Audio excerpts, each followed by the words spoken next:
Ishabon and Guru in the house, back with another Arsenal news episode. We got a really awesome news for you guys. Something interesting, something that you guys will love. So why not? Why not? And of course, we got the price of Sander Berger revealed. Yes, ladies and gentlemen, the price of Sander Berger is revealed as well. So without any further ado, let's just jump into the first news that we got here. Yes. So Mo Elneny is the first player in Arsenal's history to score each of his first 4 goals for the club in European competitions. Now versus Barcelona in March 2016, Bate Borisov in December 2017, and Dundalk and Olympiacos. He is an unreal talent, and he shared certain images of himself on Twitter as well. Yes. Oh, look at the happiness on the Arsenal player's face. Look at the happiness on Granit Xhaka. If you see Granit Xhaka's face, you could realize that expression. If you actually were to describe that description, to provide a description of that expression, it's simple: surprise and respect. Surprise and respect in a single frame. That is Granit Xhaka's expression.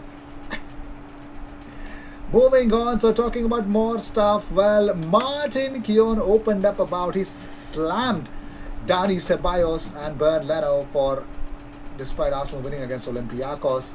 We know El Arabi scored, and there has to be a mistake that somebody needs to get the blame, or rather, it needs to be spoken about. So, Martin Keown said, "We said the only way they could slip up was a mistake that would be made, and yup, that happened again.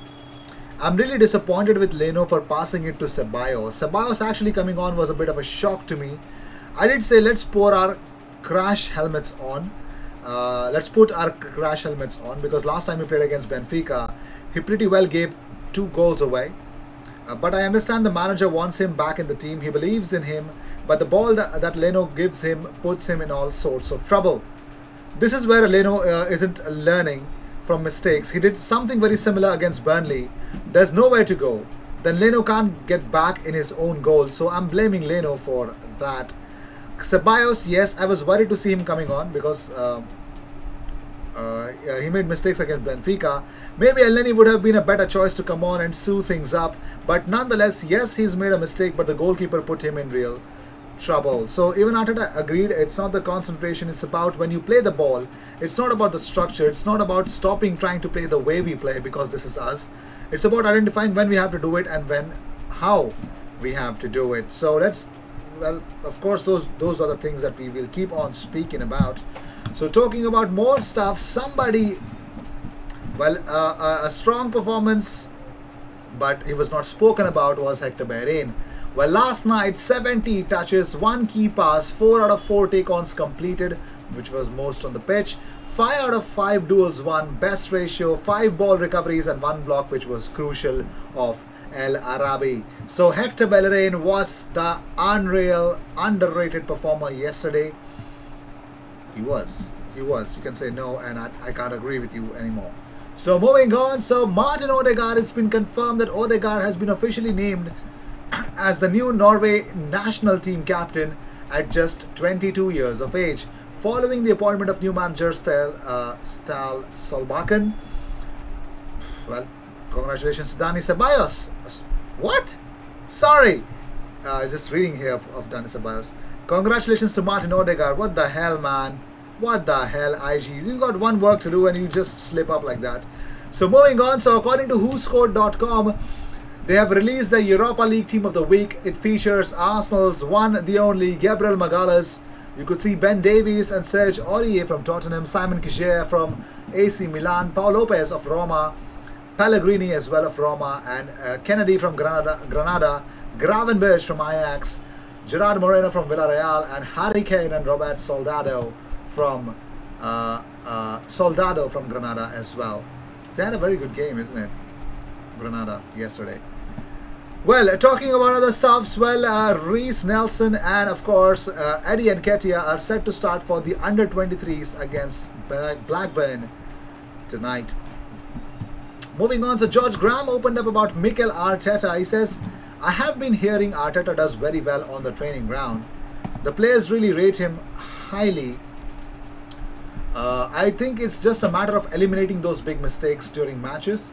Recently, I've seen them play in certain areas of the game and they are outstanding. So, with Olympiacos out of Olympiacos out of the way, it's Tottenham, North London derby, the next stop, and we are going to talk about Mikel Arteta opening up about Tottenham's attack.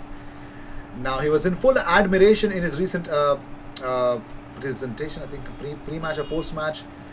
I didn't even realize. So this is what he had to say about the Tottenham's attacking play.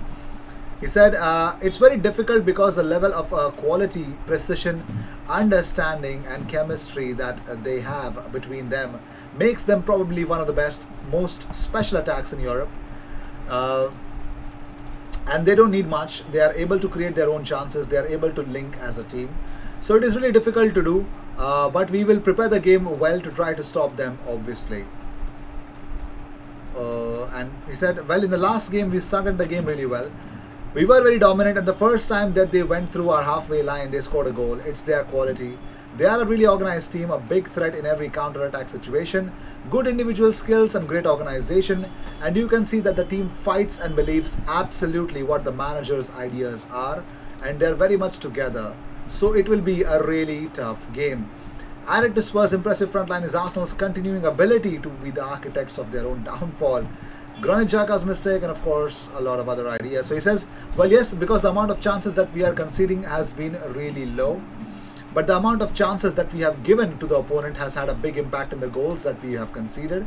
So it depends on us a big part, which is really a positive thing, but we know that it is a part that we want to eradicate to be more consistent with results. So this is what Mikel Arteta had to actually open up about the Spurs game. I mean, you got to understand it's a very special attack here.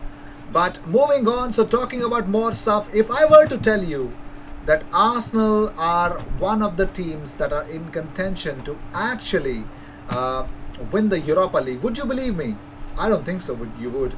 But according to statistics website 538, yes, according to website 538, they believe that Arsenal have a strong chance of, they're now one of the contenders of winning the Europa League. Now I don't completely believe in this. I don't completely buy into it, but you know, you gotta when you have to.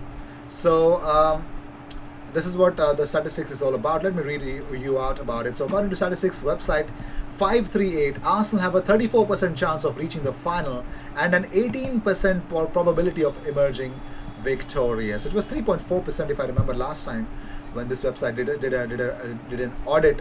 So you could see Arsenal 83.4, United 87.4, Ajax also have a strong chance with Tottenham, Roma and Villarreal have a low chance. So I've seen the image which is shown here. Man United, the previous favourites, have now slipped behind Arsenal. Meanwhile, Tottenham are regarded as the fourth favourites to win the Europa League. That is below Ajax but above AS Roma, Villarreal as well. So Arsenal are actually being tipped to end their mini hiatus from the Champions League is great news for Arteta, who admitted this week that playing in European football's elite competition is important financially as well. So moving on, so talking about Gabriel Magalhaes, Martin Keown opened up about Gabriel. He said, Gabriel is a proper central defender. The power, the finish, that is a proper player. Olympiacos are sloppy defensively, but it's a hell of a leap from Gabriel. It's a powerful header. He wants to take charge and make things happen. That goal changed the tie. It surely did. If it did not, there's something wrong with you.